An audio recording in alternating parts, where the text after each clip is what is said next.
We will continue. Next to the dais is Big Ten Coordinator of Officials, Bill Carollo. Carollo begins his third season in his role with the conference after spending 2 decades as an NFL official. A former conference official from 1980 to 88, Carollo is an officer and board member of the National Association of Sports Officials. Go ahead and make an opening statement.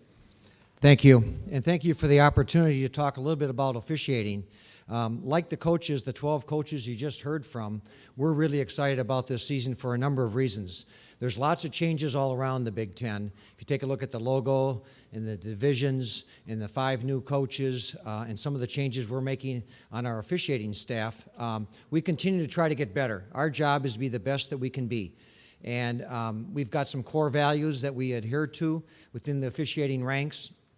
We've set our goals. We've had our clinic last weekend here in Chicago, where we've had over 200 officials come in and train. But our training doesn't start at the kickoff. Our training doesn't start with the media days. It started 1 week after the BCS championship. And in our business, in officiating, you're only as good as your last call. And our last call was the BCS championship game, and I thought our guys did an outstanding job. But that was last year. So the bar is set a little bit higher. It's ratcheted up a little bit more for us. The pressure's on. How do you handle the big stage? Lots of changes around the conference, but also in rules. We had 17 different rule changes this year, and we change the rules every other year. So from that standpoint, that's a lot to grasp by our officials, by the coaches, and by the players.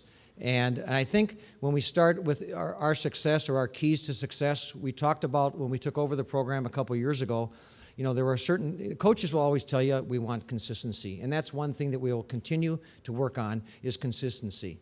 But when at our core values, the key elements that we look for, we want capability. Will the guys on the field at the right time make the right calls? They have to be capable for Division I, as I said, on the big stage. And then will they continue to get better? You heard from the coaches earlier. The coaches continue to push their athletes, and they're faster, and they're stronger, and they're better. And certainly our officials, if they're just as good as they were last year in the BCS championship game, then we've just fallen behind because the players, the game has gotten tougher for us. So continue to improve is important. And the last element, and maybe the most important, is character. We heard from the coaches, character is really important when you're recruiting 18, 19-year-old athletes to come into their program. It's the same thing for us. Character is critical to our success, and we feel that we've done an excellent job of getting the right people into the program and training and being able in a good position to handle the challenges ahead. And I think the last thing that I think is change for our officiating, we've invested a lot in technology. And we invested not only in the technology, but in people to run our video department. And those guys in the video department have made us better officials. We're able to evaluate, review plays, review the game, get more IQ in football than we ever had before. So a lot of that investment that you don't see is happening behind the scenes, and I'd like to thank the commissioner, the presidents, the ADs to give us the budget and the support to make us better. So with that, let me just pause there and open it up for some questions. Take our first question down front here.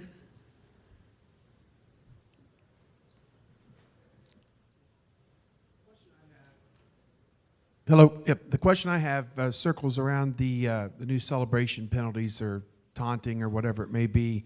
I think there's a school of thought that these teams and these kids work year-round for these moments, and you just hope that a game isn't stolen away from a team because of a touchdown that's negated by a celebration penalty, a nonviolent act by someone. What are you saying to your people, counseling them to use their best judgment? What will the line in the sand be on that call? That's a really good question as far as unsportsmanlike conduct. And I mentioned there's 17 new rules. One of the major focuses of emphasis, besides our number one priority, is players' health and safety. So high hits is important, and we'll talk about that. But as far as the non-contact fouls, the taunting, technically celebration is not a foul. We allow them to have a spontaneous celebration. But if it's delayed, if it's prolonged, if it's excessive, if it's choreographed, and if it's toward their opponent to draw attention to themselves, you are getting into a gray area. And I tell the coaches that I said, if they want to do those things, do it on the sidelines, off our field. Their sideline is okay. But I would say that I tell our guys, I'm looking for artists. I'm not looking for a scientist. You don't need to repeat the rule. We can't put everything in the rule book as far as unsportsmanlike acts. So here's the major change for this year. We've changed unsportsmanlike acts from a dead ball, so no matter when it happened in the past, now it's a live ball foul, if it's a live ball. If I'm running into the end zone and I get to the 2-yard line and I turn to my opponent and I point or I make some gesture that either is taunting or I do something to draw attention to myself, it's a foul like it was before, but we always enforced it on the extra point or on the kickoff. This year, live ball. So it's just like a clip at the 2-yard line. So we will take away, we throw the flag, we will take away a score in that case and go from the 2-yard line out to the 17, back them up 15 yards. So is there some common sense in this? Is it quick? Is it spontaneous? Is it a quick celebration? That's okay. So we're imploring the men to use some common sense. Let's not get too technical. Let's not over-officiate it. At the same time, if it met the words, the definitions that I started with, where it's excessive and it's drawing attention to himself, and I said, Coach, don't put the game in our hands. It's a gray area. We can't put everything in the book. We can't list everything in there. But if we feel that it's drawing attention to themselves, we want that out of the game. So it's a major change because we are this year going to take away scores if it happens during the live ball. Bill, Over here to the left, question.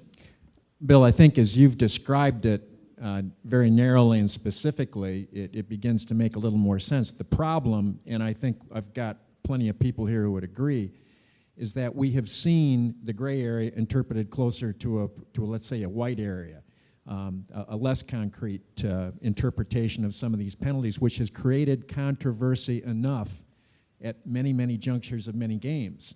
The idea that you would be courting this kind of imminent or inevitable controversy strikes a lot of us as being disproportionate to any concern that particular situation on a field really should beget. And that's why I realize that you didn't set the rule here, the NCAA did, but are you confident that we're not going to have that very kind of controversy that in many of our minds, that unwarranted of one? Well, I think I'm confident that we're going to have some controversy this season. I said we're in pretty good position, but, there's never been a perfect game. Our goal is to be excellent. Will we be consistent across the board in this area? Probably not. But you know what? We made that rule change 2 years ago. We didn't enforce it last year, talked to each club about it, explained to them, gave them some examples, but those players are ahead of us once in a while. I mean, they'll come up with something that we never thought about, and it's not in the rule book, but if it fits the criteria, drawing attention to himself or taunting his opponent, this gets it into an area. So we're working closely with the coaches, but certainly I think there will be some controversy, especially the first time we take away a scoring play. If he's in the end zone, if it's close to him going in, but if he dives in from the 2 or the 1 and we're in the right proper position and we know it happened in the middle of the field, in the field of play, we will throw the flag and we will take away that.